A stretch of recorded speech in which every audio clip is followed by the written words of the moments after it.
Ça m'énerve. Ça m'énerve. Aujourd'hui, c'est une vidéo un peu coup de gueule, mais franchement, ça m'énerve. Il faut que ça s'arrête. Il faut que ça s'arrête. Aujourd'hui, on va parler de savoir négocier pour arrêter de se faire arnaquer. Et franchement, c'est une vidéo, je voulais vous en parler depuis longtemps, mais là, un événement récent m'a motivé à faire ça plus vite. Franchement, je suis désolé, ça va être une vidéo un peu coup de gueule, mais alors, je déteste ça. Ça met vraiment mal à l'aise.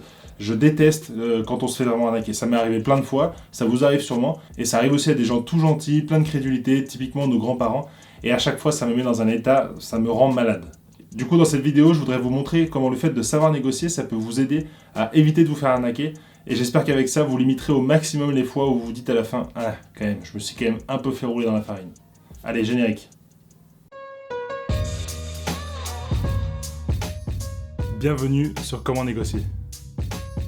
Bienvenue dans cette nouvelle vidéo de Comment négocier. C'est la chaîne YouTube pour apprendre la négociation et pouvoir utiliser au quotidien cette super compétence pour avoir plein de bienfaits, que ce soit pour mieux gérer ses relations avec les autres personnes, pour faire des économies, pour acheter un peu plus avec le même budget. Bref, la chaîne YouTube pour ceux qui veulent progresser en négociation. Si je vous fais cette vidéo aujourd'hui, c'est parce que ce matin, après avoir posé mon fils à la crèche, je me suis posé dans un café et à côté de moi, il y avait une table de personnes un peu âgées, je dirais 60, 70 ans, et qui étaient en train de discuter. Et comme j'étais tout seul, j'écoutais un petit peu ce qui se disait. Et en fait, il y a une dame qui parlait du fait qu'elle s'était fait avoir par un vendeur récemment, qui était venu chez elle, qui lui a expliqué une solution miracle, et voilà. Et elle s'est retrouvée à payer, je sais plus combien de milliers de francs, parce que j'habite en Suisse, combien de milliers de francs suisses pour installer des panneaux solaires sur sa maison. Et en fait, elle expliquait qu'elle s'en fichait un peu de sa maison parce que elle va bientôt la quitter et puis que ça coûtait super cher les panneaux solaires, qu'en plus c'est de l'entretien. Mais en fait, le vendeur l'avait un peu embobiné, voilà. Et moi, ça me rend fou, ça me rend fou. Alors, je blâme pas du tout les vendeurs parce qu'ils font leur beurre aussi et c'est normal. Mais ce qui me rend fou, c'est que plein de gens sont tellement crédules et gentils qu'ils voient pas venir l'arnaque. Ils voient pas venir le fait que la personne essaye de les rouler dans la farine pour en tirer un maximum. Et du coup, forcément, ils se font avoir. Et là, je vous parle d'une personne âgée qui s'est fait avoir par un vendeur de panneaux solaires, mais ça arrive à tout le monde. Ça nous arrive quand on est en voyage et qu'on se fait avoir par des prix exorbitants. Ça nous arrive quand on a un gros souci hyper urgent à régler, un plombier, un maçon qui doit refaire un truc sur un mur, le garagiste, et qui nous annonce un prix mais complètement exorbitant. Bref, je suis sûr que ça vous est arrivé de vous faire arnaquer comme ça. Et moi, c'est une des raisons pour lesquelles j'ai eu envie d'apprendre la négociation et d'aller un peu plus loin là-dedans. C'est que je pense qu'en maîtrisant cette compétence-là, et puis en maîtrisant un petit peu tout ce qui est autour de l'argent, ça permet de beaucoup plus facilement identifier les personnes qui essaient de vous arnaquer, aussi de savoir comment discuter un prix et pas juste de l'accepter comme ça. Alors attention, je voudrais vraiment revenir sur le fait que je ne blâme pas du tout les vendeurs. Moi aussi j'ai vendu des choses, moi aussi j'ai voulu en tirer un maximum, quitte à parfois vendre un peu plus cher que le prix que ça valait vraiment, parce que la personne était d'accord. Mais voilà, ça m'est arrivé, ça arrive à des gens, mais je blâme les gens peu scrupuleux, c'est-à-dire que les personnes qui vendent des produits hyper chers alors que ça vaut rien, des personnes qui profitent des gens dans un état de faiblesse ou dans un état de sympathie et de crédulité qui font qu'ils vont accepter. Toutes ces personnes-là, franchement, je les déteste.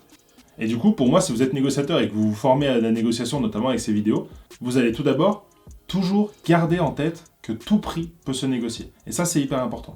Ça va faire que quand un garagiste vous fera un devis exorbitant sur votre voiture, quand un plombier vous fera un prix exorbitant pour sauver votre évier, quand un serrurier vous fera un prix exorbitant pour débloquer votre porte, toutes ces choses-là, essayez de les anticiper au maximum. Alors bien sûr, quand on est dans un état d'urgence, c'est difficile d'anticiper, mais peut-être qu'avant d'appeler un serrurier, appelez-en 3. Et puis du coup, dites aux 3, écoutez, je suis bloqué dans ma porte, ma serrure elle est bloquée, combien ça coûte si vous venez intervenir? Négociez le prix à l'avance.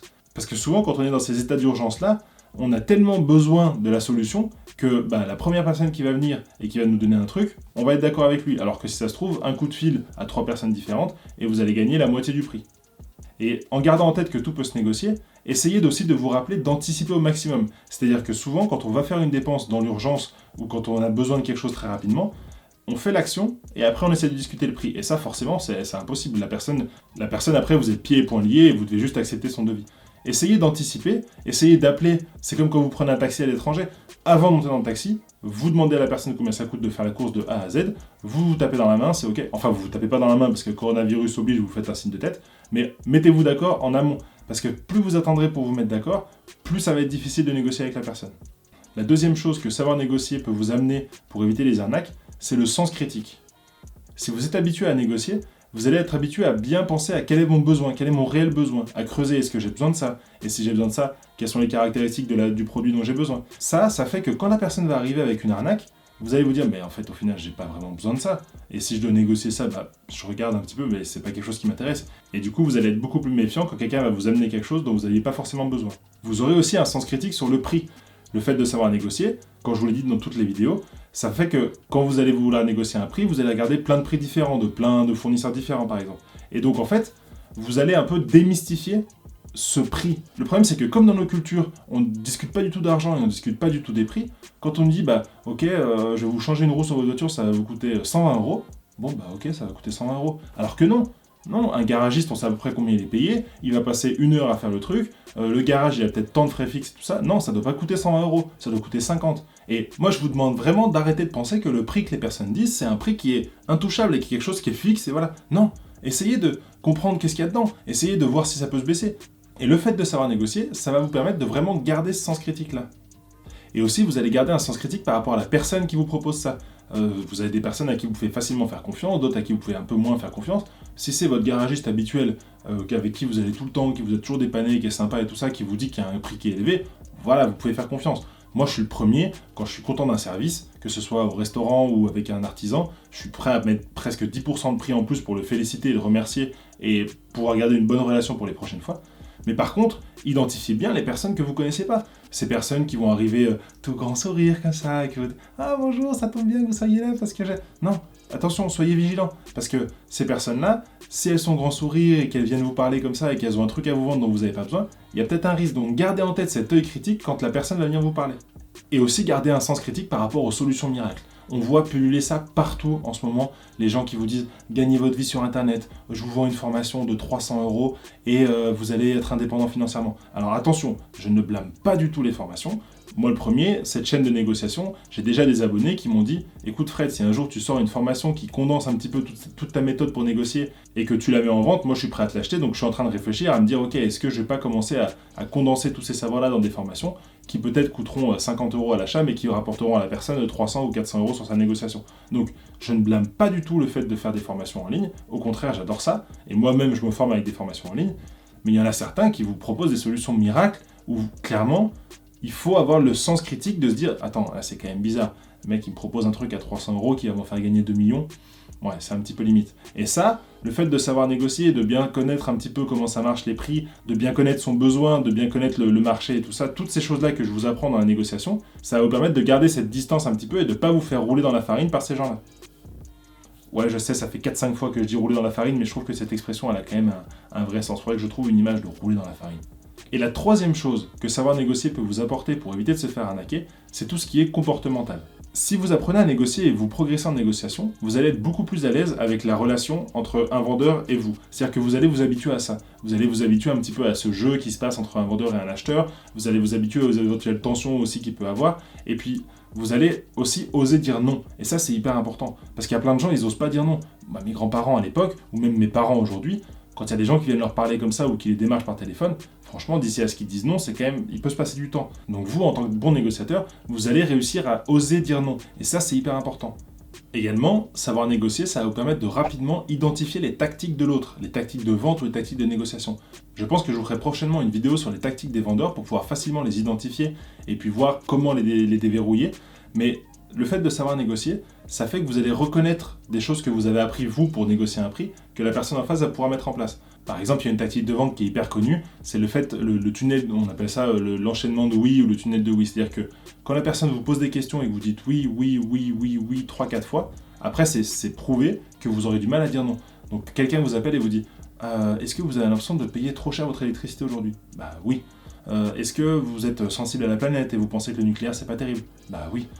Est-ce que vous avez envie de vous engager pour quelque chose de long terme, pour que ça fasse du bien à vos enfants, aux petits-enfants ? Bah oui. Et du coup, est-ce que vous êtes intéressé pour installer des panneaux solaires chez vous ? Et là, c'est difficile de dire non, parce que vous avez dit oui, et par biais de consistance et tout ça, vous allez forcément avoir envie de dire oui.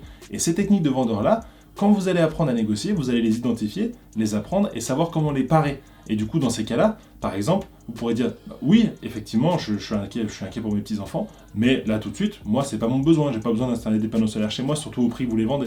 Et du coup, vous allez plus facilement réussir à déjouer un petit peu la tactique de l'autre et à rester dans ce que vous avez vraiment besoin. Et dans ces cas-là, peut-être juste que la personne, elle ferme la porte et puis qu'elle s'en aille, quoi. Et enfin, ça peut aussi vous permettre en termes de comportement de bien identifier les émotions et de garder de la distance par rapport à ça. Je vous l'ai dit plein de fois, ce qui est important en négociation, c'est l'empathie, donc c'est essayer de comprendre le besoin de l'autre en gardant une distance émotionnelle. Et souvent, les vendeurs, ils vont jouer la carte de l'émotion. Ils vont essayer de provoquer chez vous peut-être de la peur, quand ils vous vendent des alarmes, les vendeurs d'alarmes qui viennent chez vous pour vous dire qu'il y a X cambriolage dans les parages et tout ça. Ils jouent sur la peur, du coup vous avez peur, bah oui, vous allez prendre la solution même si ça coûte très cher. Au final, vous n'avez peut-être pas du tout besoin de ça. Et du coup, le fait de savoir négocier et de savoir prendre de la distance avec ses émotions quand on a des discussions comme ça entre vendeurs et acheteurs, ça peut vous permettre de vraiment garder la tête froide et de ne pas forcément vous faire avoir et du coup d'éviter les arnaques. Et c'est ça le but, je voudrais vraiment que grâce à la négociation, vous évitiez au maximum les arnaques. Et donc, ce que je voudrais que vous reteniez de cette vidéo, c'est que malheureusement, sans vouloir être parano, et je suis le premier à dire que l'humain est beau, l'humain est gentil et que c'est merveilleux et qu'on risque rien quand on se balade et qu'on n'a pas grand chose qui peut nous arriver, mais il y a quand même beaucoup de gens, et notamment beaucoup de vendeurs qui sont peu scrupuleux. Et ces vendeurs peu scrupuleux, j'aimerais vraiment que vous, qui êtes abonné à cette chaîne, vous arriviez facilement à les identifier et à éviter de rentrer dans leur jeu et du coup éviter de vous faire arnaquer. Restez prudent, restez vigilant, et vraiment j'adorerais que le fait de vous former à la négociation avec moi, ça vous permette d'éviter ces situations-là. Donc voilà, ce que je vous demande, c'est d'utiliser au maximum les astuces, les techniques, les outils que je vous détaille dans ces vidéos pour vous former en négociation, pour progresser, pour vous changer votre façon de voir les choses sur comment on fait un prix, sur comment on discute un prix, sur la relation entre deux personnes qui discutent un prix. Et grâce à ça, je vous assure, vous allez vraiment limiter au maximum les chances de vous faire arnaquer. Pour aller un petit peu plus loin, je vous propose d'aller voir les 9 règles d'or de la négociation, c'est la vidéo qui est juste ici. Ça reprend un peu les bases théoriques de ce que c'est que la négociation et de comment l'appliquer. Et je pense que ça peut vous permettre à déjà bien commencer votre apprentissage de la négociation. Voilà, on se voit là-bas ou dans la prochaine vidéo dimanche prochain. Et d'ici là, négociez mieux et soyez audacieux. Ciao!